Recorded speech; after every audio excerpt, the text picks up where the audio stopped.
Oftentimes, the best days start the day before. So, given today's a Sunday, it's the very start of the week. Setting up my week by doing some lead acquisition, essentially for the real estate acquisition deals. So, essentially, what I'm trying to say is I'm looking at properties that I'm going to make calls on throughout the week, starting tomorrow.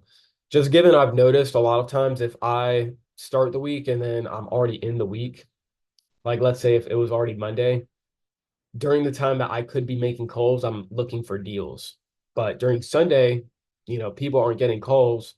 I could spend that time to just look for deals and make sure that, when Monday rolls around, I just have an entire list that I can burn through. So obviously not burn through. The goal is to have as many good interactions as possible and build relations with the agents and the brokers. But essentially, I'm just putting together some leads. So I'll show you guys what I've been working on. It's kind of weird because I notice myself, I almost get like hesitant when I'm starting to show people what I'm working on. And it's more so this scarcity mindset thing. I think a lot of times people will get into this mind space that, oh, I can't tell people what I'm doing because I don't want them to take the opportunity. And it's like, if you're thinking the right way, if you have confidence in yourself, regardless of who you're competing against, you're going to be able to succeed. And real estate is huge. I mean, I'm definitely competing against some people. So, 30 subscribers, very small following. Is it really that big of a deal? Probably not. But essentially, what I'm doing is I am going through Florida and I'm looking at properties that I can make offers on in two different methods. So, what I'm essentially doing right now is I've got my filters set to scan for specific types of properties. So between 50 and 350K is kind of the baseline. I'm not going to be working with $1 million homes, but I think this is a good entry price to be able to work with realtors who may be a little bit more novice. And then I'm looking at properties that are on the coast. Now, the reason I'm doing this is because we just recently got hit with the hurricane. And so there's houses all along the coastline of Florida that have damages. And the problem is when you have damage to your house, sometimes it's hard to qualify that house for a mortgage. And so what you can do is you can find people who own a house outright. They don't owe anything to the bank. And you can say, hey, I know your house is, messed up and it's going to be difficult for someone to actually buy this traditionally. What if I was to give you your asking price, but I make it in payments? And so you can set up the mortgage through the owner of the property rather than through the bank. So essentially, what I'm doing is I'm going through and looking for houses that I can make offers to the seller to hold the note for the mortgage for the payments. And the cool thing with this is you can set it up however, you're able to negotiate with the seller. So, you can negotiate 5%, 10% down payments. You can negotiate 0% interest. And so the cool thing is I've actually found like a little hot pocket up here over in I forget what this area is called. I think it's like Newport Richie. Yeah, it is Newport Richie. So I guess we're giving away some sauce out here, but that is the whole point too. I mean, I think when you're especially beginning with content, I think the best way is to just start off with documenting because, if you're just trying to be like, hey, do this, do that, I mean, if you don't have much credibility, why the fuck are people going to believe you? But if you're just showing what you're doing and you will have that feeling that, oh shoot, like I'm giving away the sauce. Honestly, that can be a good thing because you know you're providing value to people who are just getting to know your name. So anybody who is in Florida, the coast is hot, especially after hurricane season. You can definitely find some deals, and I'm finding a lot of people who are putting their house on the market who own the house outright. And the other cool thing is because I've been learning other methods of creative finance, I've also found a couple deals where the house isn't owned outright. In fact, most of the mortgage is still held by the bank and there's low equity. So similar to how we were looking at low equity deals with multifamily, the reason I've pivoted towards looking at houses that were damaged by hurricanes is because while it's a very good strategy to look at multifamily listings that are low to medium equity, it has been difficult finding quality leads to call. So my goal is to set up a bunch of leads for me to call, for this method going into next week and just establish some type of relation with the real estate agent before going into the offer and just seeing like if they're even open to working with, somebody who could help connect them with an end buyer and if they'd be cool with that person being compensated. Because business revolves around trust, and the best way to build trust is being straightforward. So I'm not going to sit here and pretend, oh yeah, I've got a few hundred K I'm looking to deploy. No, I'm going to be straight up, I'll be like, hey, I'm new to the game. I'm looking to provide value where I can. Would you be open to someone helping you find a buyer for your seller and just build a relationship from there? So this is what I'm doing for today. Currently, I don't have a ton of leads. I've got probably like 10, maybe like 13, 14. And then I've got like two of the mortgage takeover leads that I've mentioned. So I'm just going through building this list. I'm honestly probably just going to do this the rest of the day because I'm pretty tired. So this is like the last focus block anyways, from now till like 9. And I do want to go to bed at a pretty good time. I might call it early just so that I can get ready for bed early. And honestly, I probably should do that because I need to eat again. I've only eaten like once in the last like fucking 30 hours probably. So sleep is important. And that is something that I've neglected quite a bit. I mean, in high school, I used to pull all-nighters for multiple days.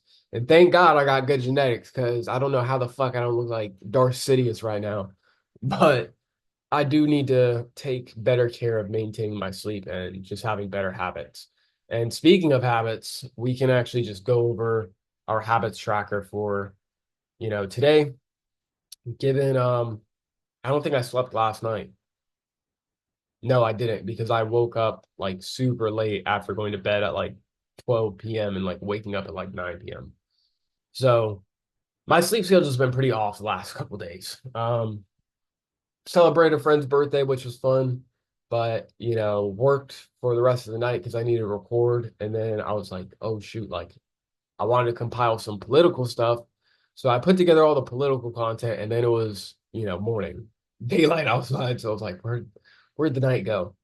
And so got to get the sleep recalibrated, but we should be able to do that tonight, just given today we've spent some time putting together leads to start tomorrow off strong. I literally rode my bike around and looked at like where I could work because I get shit from my parents, really my dad, for not having a job. And I'm sure a lot of people can relate to that. It's like, you're wanting to build the life that you want, not that your parents want you to have, but what you desire. And, they don't agree with it. So I don't know. I mean, I know you have to have money to be able to run certain things, but like I'm patient.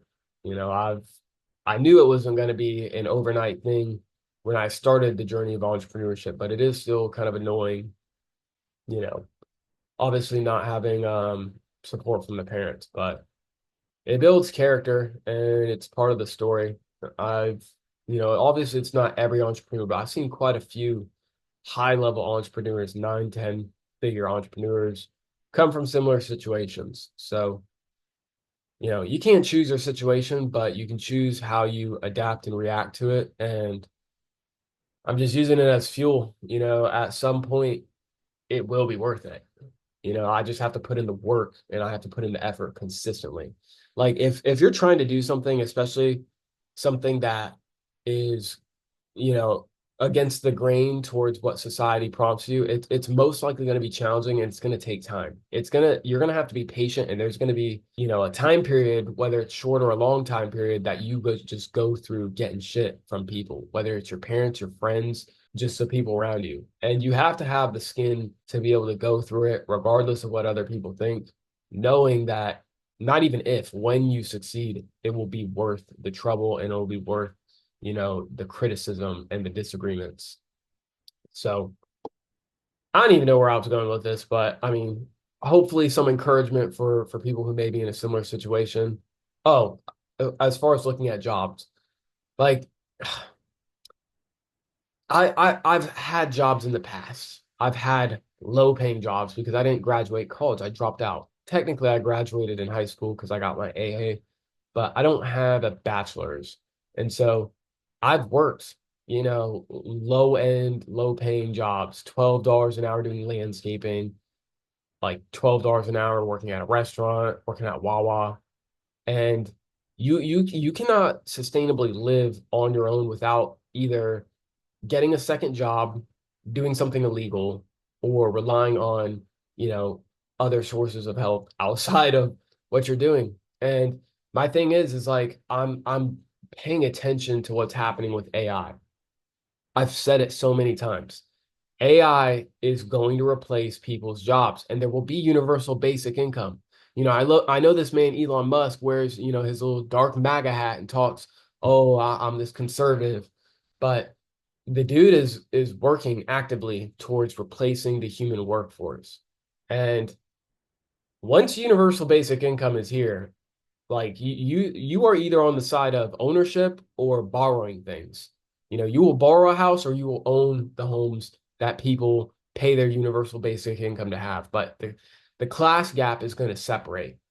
They're already talking about by like 2040, there's going to be more bots and humanoid robots than humans. And they can do anything and they will be sold for 20 to 25K a piece.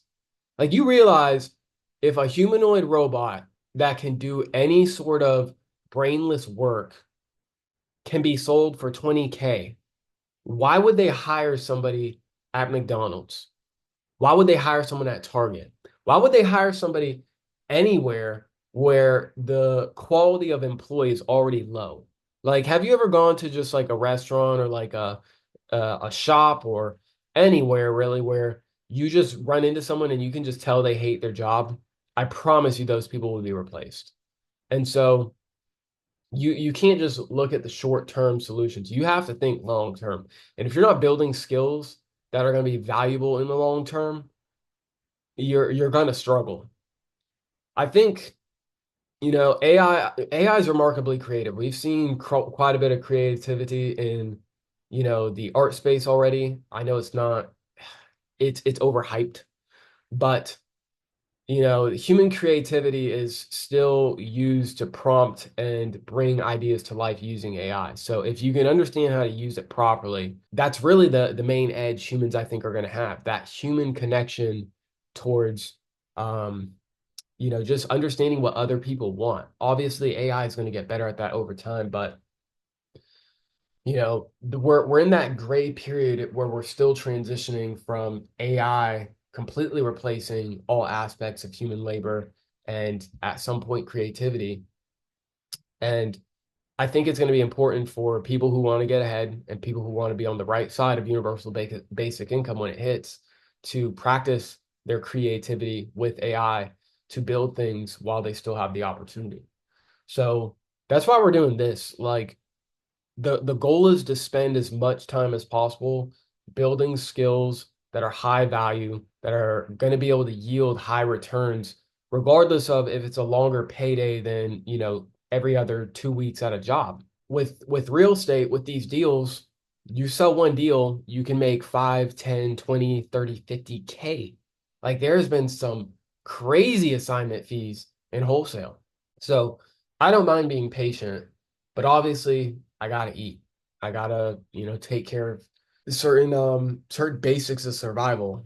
And my body, even though it's been quite resilient to the, for lack of better resources, lack of sleep, it's been resilient, but in order to perform at a high level, you do need to take care of your health.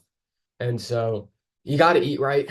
You got to make sure that you're getting the right nutrients so that you can have a clear mind, because especially when it comes to high value execution, it relies a lot on your ability to think quickly and make decisions quickly and be able to speak well as well.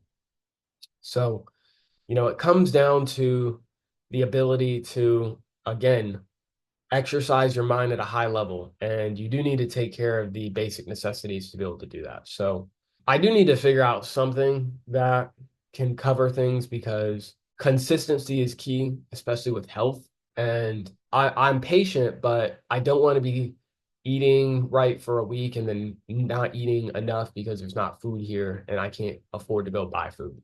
So, this is raw journaling. This is very early in the beginning of my entrepreneurship journey. Relatively early. I mean, obviously we're a couple years in, but over the scheme of life, there's a lot of years, and during that time period where you're not making any money, that's the time where you really have to put in the work to build those skills and become proficient enough because I heard this from Layla Hormozy. You're not building one skill to be able to make a lot of money. You have to build like 20. And you're going to go through a period of not making hardly any money. And then all of a sudden it clicks and you just start making a ton of money. And you'll outpace other people if you are consistent with practicing. So that's why like I've been super consistent with even just creating content. Like right now, this is the most consistent thing that I've done since starting this whole challenge of like tracking my habits, tracking what I'm doing throughout the day. And so the whole goal of it is, again, it's to build the habit of, consistently becoming the person who's doing things on a daily basis that progresses me forward, that allows me to grow. So I've been rambling for a long time. I I have seen that some of my better performing videos though are just me kind of talking about whatever's going on, whatever's on my mind. So I guess people like that, that raw feeling. Like people don't really watch TV as much, I don't feel like anymore. People like being invested into other people and seeing the journey. So just the type of content we're doing for today. But we'll go ahead and go through this. I didn't sleep, so nothing really there. We did work out, although it was brief. We'll probably do, some more push-ups or something. I'm pretty sure I did do like a brief meditation. A meal, I did have a meal, although it was literally just protein pasta and not the healthiest sauce, but whole ingredients at least. We cooked it from scratch. Actually, I think I still do need to brush my teeth. Kind of gross, right? But we'll get on that. Actually, I'm gonna do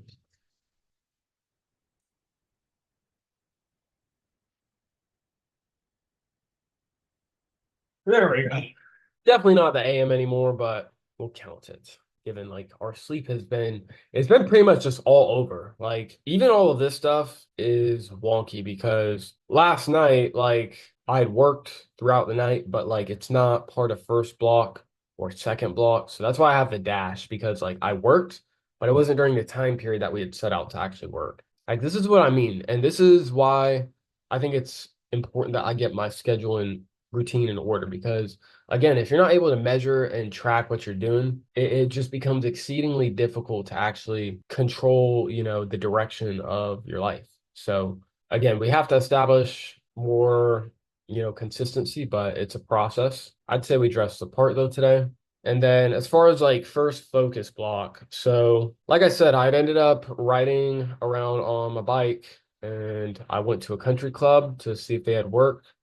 Literally, the only thing that they said is like they might have a position where I could clean some of the buggies, but we're around rich people. So that was the whole point of seeing if they had jobs, and I'll take it. If I can work during the weekend, it's not like making calls for real estate on a Saturday or Sunday anyways. But another thing I did do is there was this guy who owns a smoke shop. He had bought it, just a few months ago, and I do smoke. So I'd gone there, I'd established a relationship, and he was struggling with finding a distributor for one of his products. So I'd actually tracked down a distributor who's over in St. Pete and went over there after the country club and just gave him the number. And he was like, "Oh yeah, I'll give you all these discounts, this, that." And I was like, "Don't even worry about it, man. If you do have some extra work, during the nighttime though, let me know." Because smoke shops, their places are going to be open super late. Like he stays open till 12. He even talked about he's going to move it back till 2. And so that's again another opportunity where if I'm working during the daytime, I can then be able to go in somewhere and do what I gotta do, earn the hourly wage at the night, but it still allows me to work on the real estate and making phone calls during the day. So we've done that. And lesson there is just learn to build value without expecting value in return. Because he's going to remember the fact that I literally only went to his shop just to give him that number. And now when he makes the call to the distributor and he's now able to get his product, again, it elevates my value in his eyes. and that may lead to something down the road, but I'm not looking at it with expectation. I'm just doing it. I mean, obviously, like it's in my mind, like there's a good chance it could lead to, us maybe doing business in the future or him hiring me. But again, I went there with the sole purpose of just getting the number to him and providing some value. So do things for people of value without expecting something in return, and it will pay you back in the future. Almost guarantee it. We'll see what happens. We're documenting the process, so if it does lead to something, I will let you guys know. But rest of the time, we stopped at a couple other places, another smoke shop, a bar. Again, I was looking for things that I could either do on the weekends or at night. And so, given I don't have a car right now, just gotta look at what's nearby. But that's kind of what we did for first block. I still gotta eat again. Not eating, but there's only one egg here as far as protein, and I don't even know if we have fruit right now. Like it's annoying when you're sent to school in $100,000 car, but there's regularly multiple days where there's not food. Like what? No shade though. I guess we can eat the D&D snack. I honestly probably just have that being my go-to during these periods because dates are actually something that you can eat on a consistent basis. If you had no other food to eat, dates are one of the best foods to have in a stock. They last a long time. They've got a lot of vital nutrients and they're very rich in carbohydrates. So it'll provide you the energy and it can allow you to get through times where you may not have heavy access to food. It got me through the time when I was living in the car and you don't want to have bread and meat in the car, obviously. So what do? You turn to things like fruit, things that you're not going to have to deal with like bugs and roaches. Trust me, we learned the hard way. Nonetheless, so time on business. I do have to, I don't really know how to measure this because originally I had 4 hours, but like I wasn't doing 4 hours. Like if I'd used ChatGPT and I got done my objective for the day in like 2 hours and then I record for 2 hours, then it's like, did I work on the business for 4 hours? Like what tasks are actually working on the business? So I need to figure out like a way that this actually like makes sense because even like with me looking for leads, it technically still is leading into the business because if I get an assignment fee and then I'm able to use that to support myself and hunt for the next deal, it works towards me again proving my concept with the smart contracts that I'm building to distribute funds. And I actually found out the other day RWAs is the official term for the things that I'm building. I've been building it and I didn't even know what it was actually called, but RWAs are essentially smart contracts, or they're tokens that are governed by a smart contract that links it to a real world asset. That's what RWA stands for. So interesting there, but we're recording obviously, so we'll edit and post this soon. And then I'm gonna need to eat a top off meal, but everything else here for the rest of the day is kind of just things that I still have to do. I do have my clothes out though already for tomorrow. And then yeah, I picked up my room actually earlier. Okay, I marked that. So I think that's good for now. And then just to update our schedule, we'll just leave it there for today. And that should mark off our habits. So a lot of times the best days start the night before. So, set yourself up for success. If there's things that you can do the night before to make your day tomorrow easier, whether that's just simple things like laying out the clothes or, things that take more time like lead acquisition, just do it. It's worth it. And not only is it worth it, in the long run, like you're gonna feel grateful in the moment when tomorrow hits and you're like, yes, everything is ready. I can just jump into things rather than feeling like you're playing catch up. So we'll leave it there for today. For everybody tuning in, I appreciate y'all, and I will see you guys on the next video. Peace.